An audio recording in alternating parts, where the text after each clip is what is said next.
All right, thank you so much for staying with Citizen TV. The conversation begins now. Before we get into the BBI conversation, we'll start with a quick newspaper review just to get reactions on the issue of ranking of governors. But let me introduce my guest real quick. Senator Kimani Wamatangi is here with us, Senator for Kiambu. Thank you so much for making time.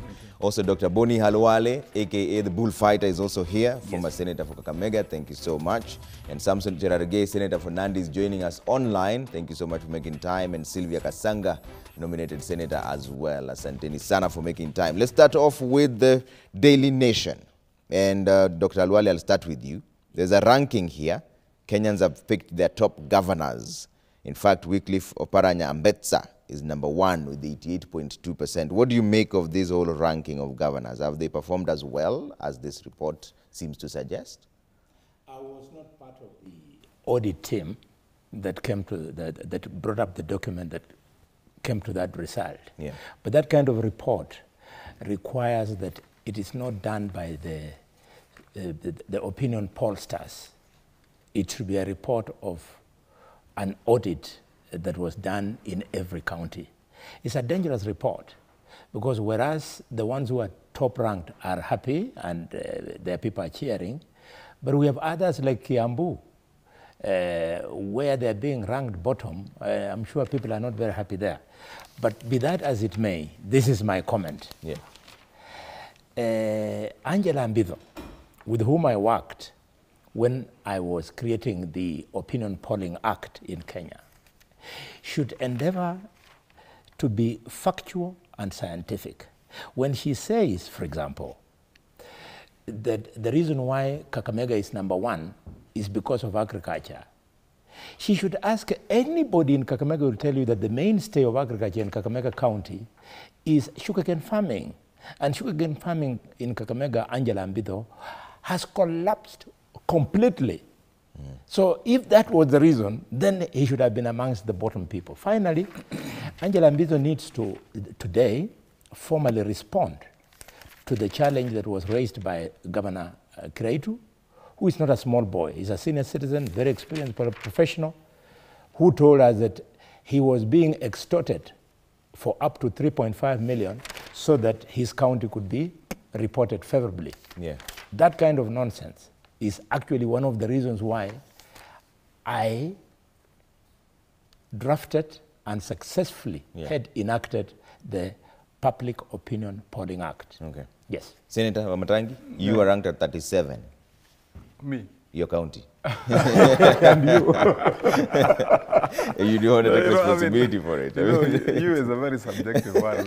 When you say you are ranked, people might think that it's Wamatangi. But anyway, first, let me pass my regards to you. We've not met for the entire of this year. Some time, yes. And it's been a while, and I'm glad to see that you are well and alive and kicking, and that you are corona-free from the look on your face. It's good to see you in the studio, Wamatangi. And let me also say good morning to our viewers, and still remind them that we have a duty to do to build our country into a better country and carry out our responsibilities while wishing our young people all the best in this new arrangement in schools. And I'm sure maybe somewhere in the course of the discussion we'll be looking at what's happening in our schools, and especially about the how it's affecting psychologically our people. Yes. And our young students as they have to battle corona and also deal with the scare. But we're wishing them well because life must move on, and I'm sure all the best remedies have been put in place. Now coming to this report, my thoughts on this report. First, it's good before the survey is conducted all the time for the agencies conducting surveys first to make public known not who they will talk to find out the details, but first to make public the parameters along which they'll be conducting a survey. For example, when they come to a county and say this county is this rank and so on, what would they be looking at? My view would be this, that amongst everything else that they would look, it is very, very important that they look critically at service delivery first. For example, visit health centers in a county. See how are people responding to that.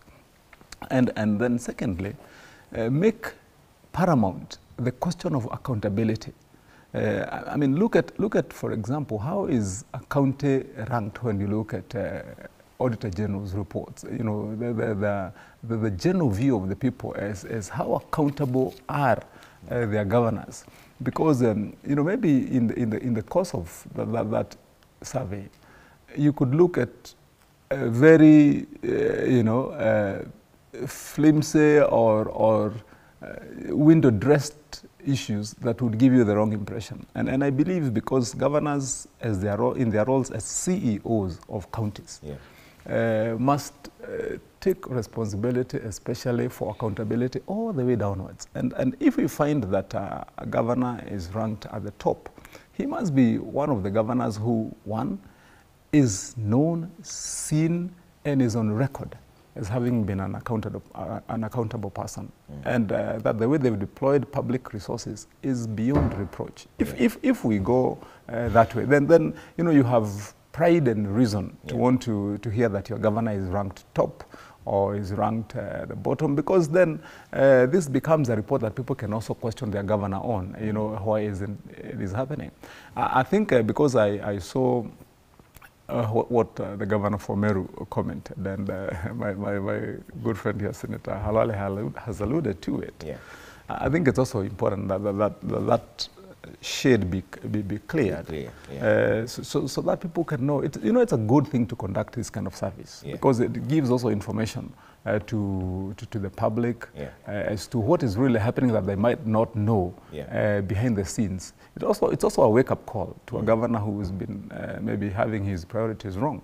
But so that is why it is very, very important for this kind of survey to be conducted with absolute transparency. All right. Cherargei, your county comes in at number 13. What is your reaction to this ranking? One, I want to agree with most of my colleagues in the studio that it is important to do this survey. This survey is very crucial. I think apart from the Auditor General's survey of audited accounts, this one forms part largely, I think, on the social audit. You know, in terms of leadership and performance, they should always be looked at the social audit, apart from the forensic audit and also accounts audit. But I agree. I think those issues raised by Governor Kiraitu Murungi are very serious, and I expect the InfoTrack, the organization that did this research and survey, to come out very strongly and clarify some of those issues. Because when you come to Nandi, nothing is moving about. The roads are pathetic, the service delivery is very poor. We are basically in ICU in all services, from agriculture, infrastructure, and many other service delivery, and even the recent firing of 384 employees. So I think when Kiraitu Murungi raises those credibility issues, I expect Angela Mbito to come out strongly and clarify what, when Governor Kiraitu Murungi was raising those issues, it means there could be some truth, and therefore, and I also advise Governor Kiraitu Murungi also to call in the EACC and other investigative agencies, because casting such serious aspersions against such an organization, which has been reputed before as a serious infrastructure, as a serious opinion poll in this country is very. But I want to underpin that with what Senator Wamatangi is saying, that this is very important because it assists in social audit, so that Wananchi can also interrogate how their governance is performing. But it's very important. But Cherargei, when you say in your county nothing is moving, doesn't that indict you as well as the senator? No, I think I have done my part, and you saw when we were fighting for the formula and more resource allocation in our counties, we don't ask.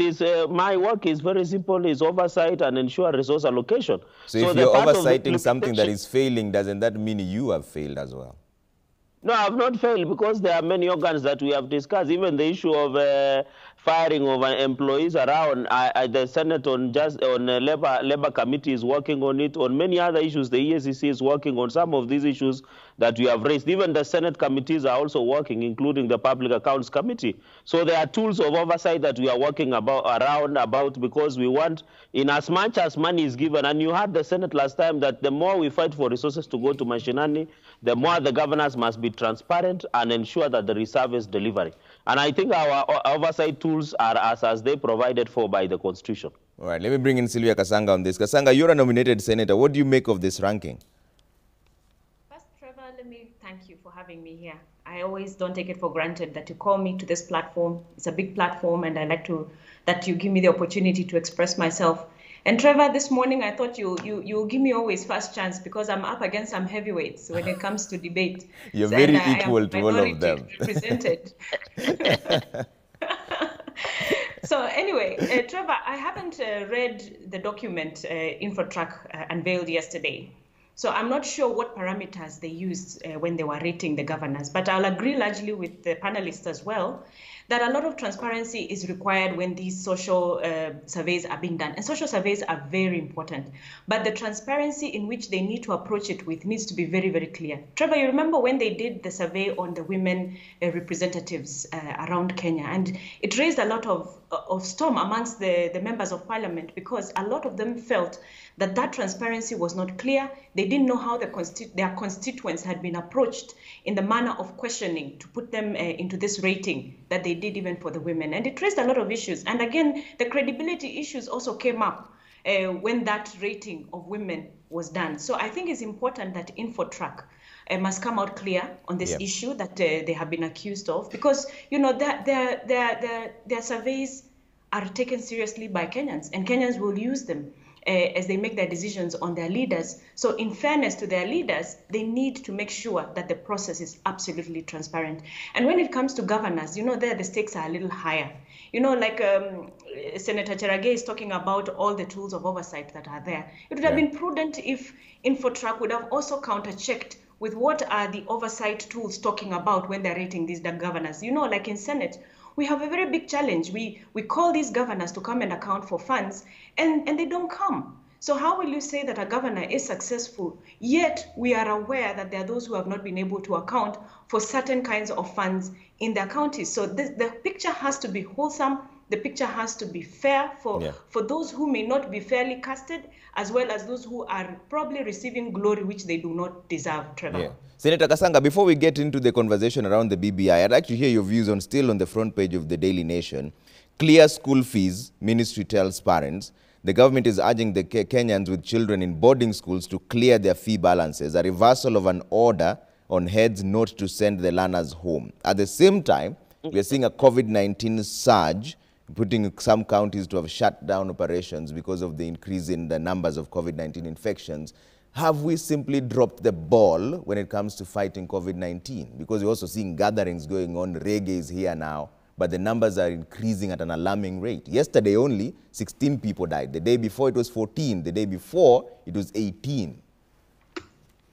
Trevor, the issue of COVID is now actually becoming dire and very sad. And, we've been monitoring the numbers with your platform here as well. And it's sad that, Kenyans didn't and have not come to realize strictly what it means by flattening the curve. And whereas the government had put the first measures that saw us be able to contain the spread such that we can allow our hospitals, to strengthen their facilities, the counties to prepare. We have seen a situation where some of even the counties are not yet ready. And as soon as the containments were opened, then without a doubt, it was expected that the numbers will rise steadily in the counties as well.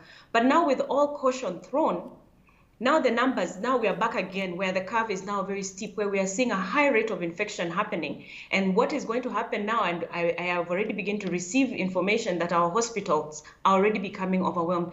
Trevor, it's a sad situation because every one of us should be talking about the caution that we need to be having. And yes, leaders, we are failing when it comes to containing and helping Kenyans, to be more prudent in the way they're approaching the fight against COVID.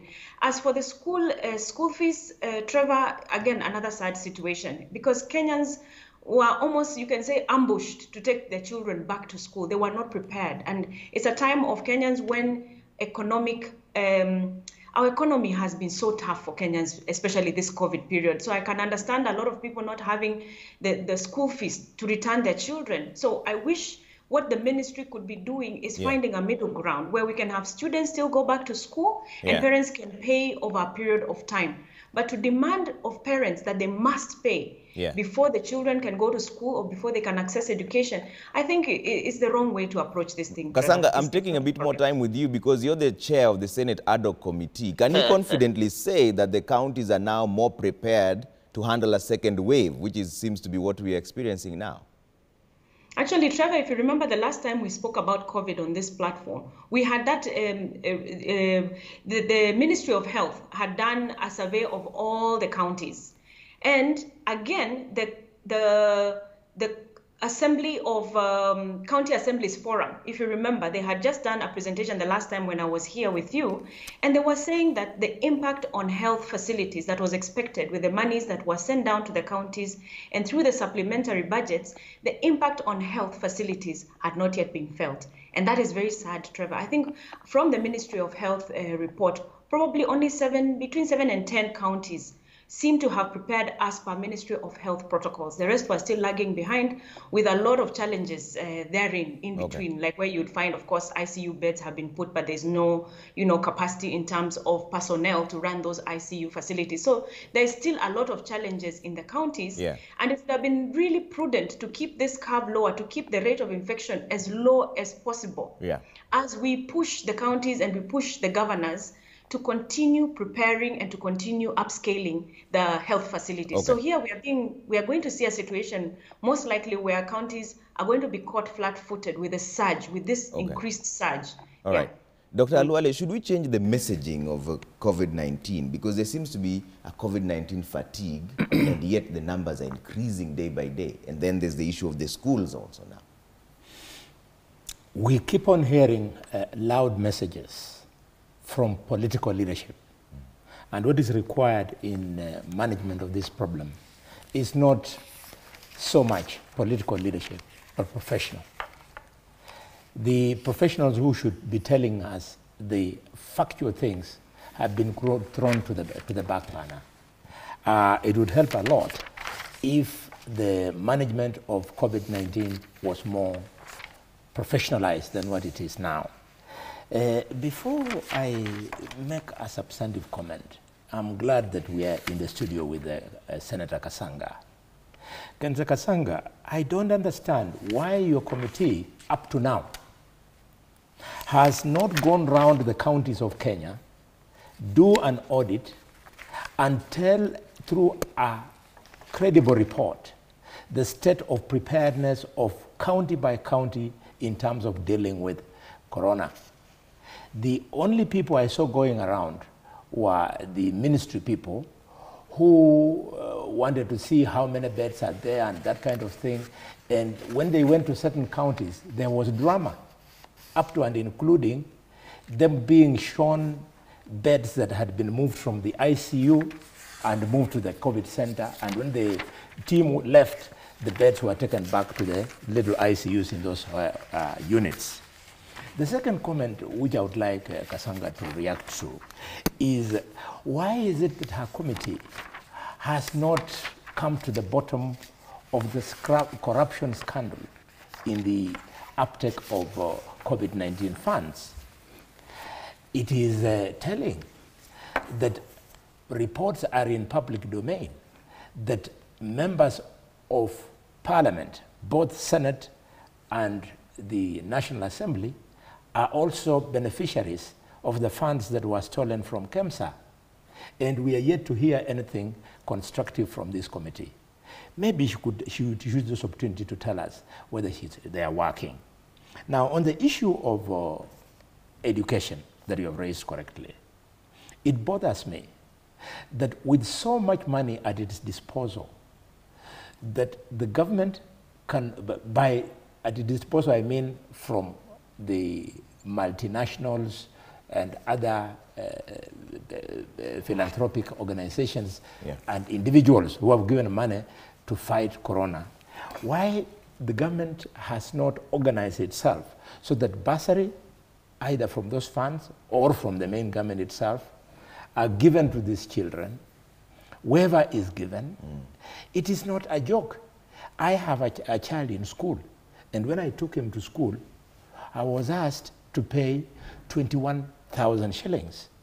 Now I asked myself as I was paying, how about the son of a villager in Luahaha who comes from the same household like the one I came from, where to be educated, we had to split wood and make changa so that my mother could pay school fees. So this kind of child obviously will drop out of school. And if the principal is forced to keep these children in school, they are unable to run the schools. What is unknown to some people in Kenya is that principals of our schools are unable, Senator, to pay salaries. Yeah. I have a principal I was talking to yesterday, for example, from one of my schools in Kakamega, who was telling me that he has got a backlog of salaries all the way back to March. Yeah. Because the government is not releasing money. Finally, because you have mentioned the issue of 18 deaths, 16 deaths, and 14 deaths, I want to say that's very unfortunate. It is now a scientific fact that corona is not a deadly disease. A very small percentage of the people who get infected move on to have the severe condition. Yeah. So 6 months into the disease, we should not be having such a high mortality rates. It therefore means that the governors are not applying the hundreds of millions at their disposal. I can give you, for example, 2 counties where I know how much money is there.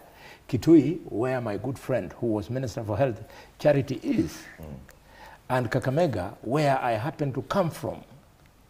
They have hundreds of millions of shillings, and if you ask me, on the ground, we don't see what these hundreds of millions of shillings are doing. Okay. Finally, so that it doesn't escape me, I forgot to send a message of condolences to family and friends of one of the pioneer, not one of the pioneer, but the pioneer human resource manager, Mr. Gilbert Adrian Muteshi Ayisi, who incidentally comes from Malinya in Kakamega.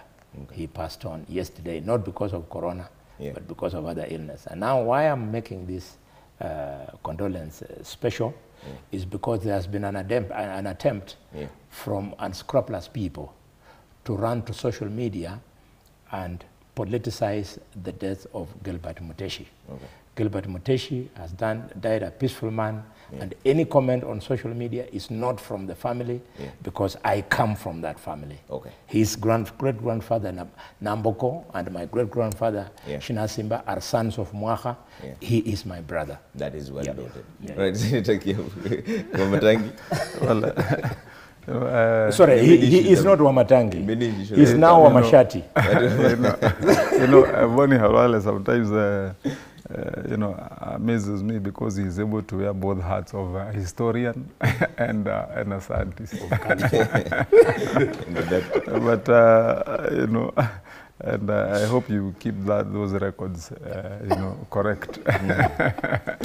Now, I believe that, in my view, in my honest view, Trevor, I think that we need to relook at our priorities. I'm not so sure that when it comes to the decisions we are making, moving forward on how we intend to tame corona, that we have placed our priorities right. My observation tells me that sometimes we are reacting and giving in to other pressures other than first focusing on dealing with the disease. Because if you look at some of the decisions we've made, for example, in reopening and allowing normalcy to resume, you can't rule out that most of the pressure is out of the economic pinch that either government is feeling. Absolutely, businesses have been suffering. But the main question is, are we misplacing our priorities to the detriment of our future? And I think that's one question we must ask ourselves very, very, very hard and answer very honestly. Such that, in my view, the window to reopen how normalcy should come back in should have been more squeezed, should have been more regulated, in a way that you are able to observe and see what the actual effects of each of the moves is. it would be very disastrous, if you ask me. In my view, for example, Yeah. once we have reopened schools, and Kenyans have been following, I'm sure we all have been following your reporting, on what is the situation in some schools. You saw there was a report that there was a teacher who died, some kids are at risk, and so on. And supposing this went on and upwards, then what effect would it have, one, on the real tragedy that we could lose maybe more teachers, we lose some of our children? Because when we talk about corona and how it affects especially people with prevailing preconditions, Yeah. we need to debunk the myth that first people perceived, that when you say that when people are above the age of 50, that those are the people who are prone to succumb to corona. COVID, yeah. It does not mean that if a child has a pre-existing condition, that they will not succumb to it. And creating the impression that all those kids who have been allowed to school, majority of them or many of them have pre-existing conditions. Do you know that now, and Bonnie as a doctor will tell you, that if you check medical records, it is very, very possible that you'll be finding 10-year-old kids, 13-year-old kids with diabetes, and now with the current lifestyle. So the kind of exposure we've exposed, you know, or the decisions we've made, yeah, we will need to rethink them. Secondly, maybe I would comment on when we get the records that we get daily, the streaming of numbers. Yeah. How accurate are those statistics? Because if you look at the total number now of the results that have been received, yeah, nationally, we have not exceeded or gone beyond the number 1 million of the tested cases. And you'd be asking, out of a population of 50 plus million right now, when you're looking at a serious case like corona, and we are looking at numbers that have been projected as statistics without, you know, taking a sizable sample, yeah, that you'd be saying this would be a good indicator of what is happening in the country. So some of those questions, I think, would need to ask hard questions, and then implore those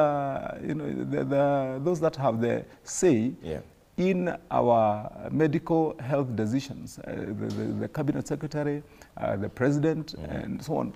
Don't give in to pressure at this time. We have seen what has happened in other countries, yeah, in Europe and other places where they went to rush to reopen. I was looking at another a report from India, yeah, in some of the areas. What happened? You reopen and then immediately you have to shut down, but you're not shutting down because you're fearing. It's because worse has happened than happened before. Yeah. And you know, a life lost cannot be recovered. Yeah. And I think we need to take a good look at that, yeah, Trevor, in my view. Cherargei. Yes. How do we handle this issue now in the county's level? Yeah. You've come out with I think I agree largely, and I don't know whether Senator Kasanga's committee is still in existence, because I thought their time expired. Two things. One, I agree that most counties, the money that was allocated to supplementary budget has not been exhaustively. I know of a case where when the Ministry of Health officials were moving, somebody hired some ICU beds from a private hospital to a public hospital. Yeah. And therefore, we were being told that the counties were ready for the second wave of the COVID. It looks like the governors did not take seriously the supplementary budget that was being given, the money and other medical supplies that were being given by the national government to counties. Yeah. Secondly, on the aspect of ensuring that we provide, I think the medical of health protocols have not been followed to the letter, and therefore it has been challenged. Third and finally, is that you remember before the recess of the Senate a week or two ago, I did raise a statement on the reckless reopening of schools, and it is on record that the Ministry of Education was not ready, and it became erratic, and there was a lot of confusion. And it is sad that I have seen the Ministry of Education yesterday reported that there are so many positive cases. We have seen a principal in Mombasa who has died because of COVID-related complications. And therefore, it looks like the ministry was not ready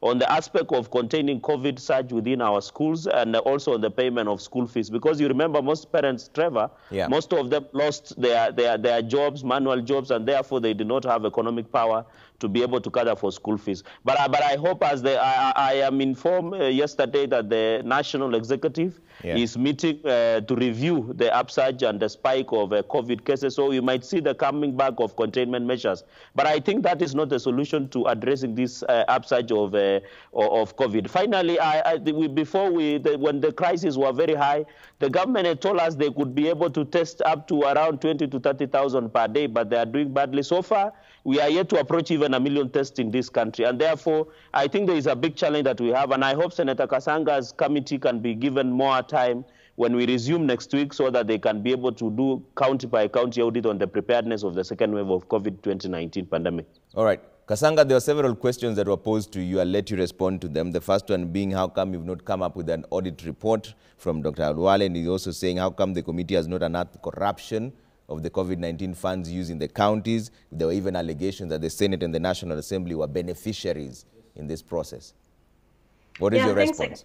Yeah, thank you again, Trevor. I think now it's already public information that our committee's mandate wound up last month, and actually we only got an extension for 1 more month by the Senate so that we can do our handover exit report, where the standing committees now will pick up from where we left, and there are those already who are very well seized of the issues. In fact, I can tell you right now with the Transport Committee, where Senator Matangi is the chairman and I'm the vice chairman, we prosecuted the issue of the ferry crossing together at the height of COVID and how to manage that with the county government of Mombasa. So most of the committees are now fully seized of the issues. In fact, the health committee, we've already handed over the health part of our mandate back to the health committee. So Trevor, I think now you'll start having to fish out the chairs of various committees to ask them what they're doing about this COVID situation, because we shall be handing over all these things to them.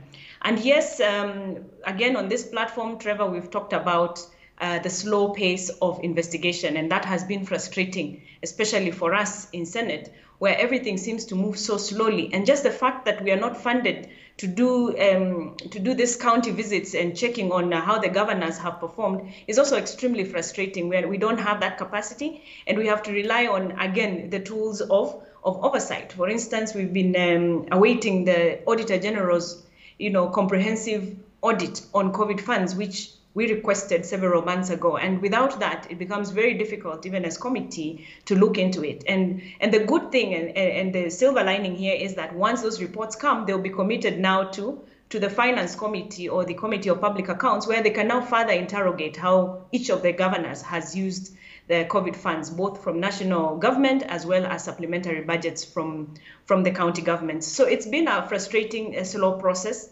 to unearth all these things. And again, the ad hoc committee of COVID has been sitting with, they've been sitting with the health committee in joint sittings to do the investigation, looking for these COVID billionaires. Again, that has been another slow process. Every time you make requests, it takes 2 weeks. By the time the requests come back round, we have to review the requests before even we call whichever party it is for interrogation, face-to-face interrogation. So again, we shall leave that now to the health committee to proceed from where we have left. So it's been a painstaking, slow process, but the good thing is that it is still ongoing, and I am sure we shall get to the bottom of it. Okay. Trevor. Senator Alwale, because you're the one who raised this and I have to take a quick break, is this deliberately designed to fail? Because Senator Kasanga has always been very honest with what's going on. Slow pace, we request for this, you don't get it. Funding to go to the counties, it's not forthcoming. Auditor General reports, you need them, they're not coming.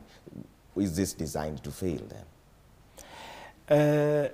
The history that I share with the Senator for Kiambu is that we have sat with him on the Public and Investment Committee of the Senate for 5 years. And one of the frustrations you get is that the big tenders in government are usually given to people who are either politicians, politically correct, or who have godfathers that are politicians. And in the process, when you want to unearth corruption, they run to their godfathers so that that information is destroyed or not given in the kind of manner it should have been given. So I want to agree with you, my brother, that this is deliberate. It is you, members of the media, not this house, who broke it out for the first time to the country that relatives of some of the top politicians in this country were part of the scam that was the corona corruption scandal that was at KEMSA. So for as long as these politicians are in this game, I wish Kasanga and Wamatangi good luck. They will not be able to go anywhere. The only way it can come out is when members of the public do what they have done in the past. The activists, civil society, taking it up, going to the streets and so on. This is the language these people listen to. It is not by coincidence that the issue, the non-important issues like BBI are being given prominence now. It is supposed to give them a break because the country had started focusing on the challenge of the loss of those funds. So bringing in BBI and other such mundane issues give them an opportunity to run away. So people should actually tell the government, wait a minute, BBI is very important, but go to hell. Our problem is we want to be alive. You can have the best BBI document or constitution, but if you are dead or your children are dead, it is of no use to you. So we must and we insist that the priority of this country is A, we must tackle COVID-19, and B, we must tackle the post-COVID-19 ecosystem, especially the economic implications. If we don't do it, we don't go anywhere. It is not by coincidence, my brother Wamatangi, that in the top country of the world, the United States of America, the presidential campaign which is going on is going to turn on corona. How the government managed corona is going to determine who is going to be the next president of Kenya. But if there was an election in Kenya today, they would want the outcome of our election to turn on who pushed most the issue of BBI. In fact, I'm very happy that my elder called Francis Atwoli normally says Shenzi. I would want to repeat the word Shenzi if I had an opportunity. Just a quick one. A quick one. You know, on that question that you asked on accountability, especially on the responsible ministry and other agencies on how to manage and contain corona. And what I would be thinking, Trevor, by now, especially, you remember there was a kitty, there was a fund that was established, and there was a lot of contributions that went into that fund. One of the questions that we would want to be asking at this time and get clarity on is how have those funds been spent as of now? What is the accountability element of that specific fund, because it was unique for corona? And then we also get to advise and get info from them, because one way or the other I think they didn't get the latitude of their mandate well. Their mandate was not only limited to going to buy masks and supply masks and sanitizers. It couldn't have been. To manage a pandemic like this, part of that kitty should have been doing what now Senator Kasanga is talking about. That's what those funds should have been coming from. Not expecting another budgetary allocation or deviation or allocation of other funds from either national government or from the shareable revenue of counties to deal with the corona. That is where those funds should have been coming. And if you ask me, actually, because we started with talking about the ranking of governors as conducted by Infotrack, I believe it's time for government to get their statistics correct by engaging people who have know-how in this industry. They should hire Infotrack to give them the correct statistics about how corona is affecting people. I mean, once they are done with the governors and senators and whoever, get those kind of people. They have the skills and knowledge and background, and then that way you can get the correct information from the ground, and then you know that these are the right statistics. But otherwise, the ambiguity around how funds have been deployed, or rather the silence for that matter, as to how accountability has been applied is what leads to what you see somebody like Senator Kasanga is talking about. And she's done a good job anyway in heading that committee all along. I have to take a quick break here. When we come back, we talk about the BBI now, and I'll start with Samson Cherargei on this issue of the BBI, whether there should be a committee to be formed, but that is right after the break. And we'd also like to hear your views at Trevor Mbija at Citizen TV Kenya. Use the hashtag Daybreak. See you in a bit.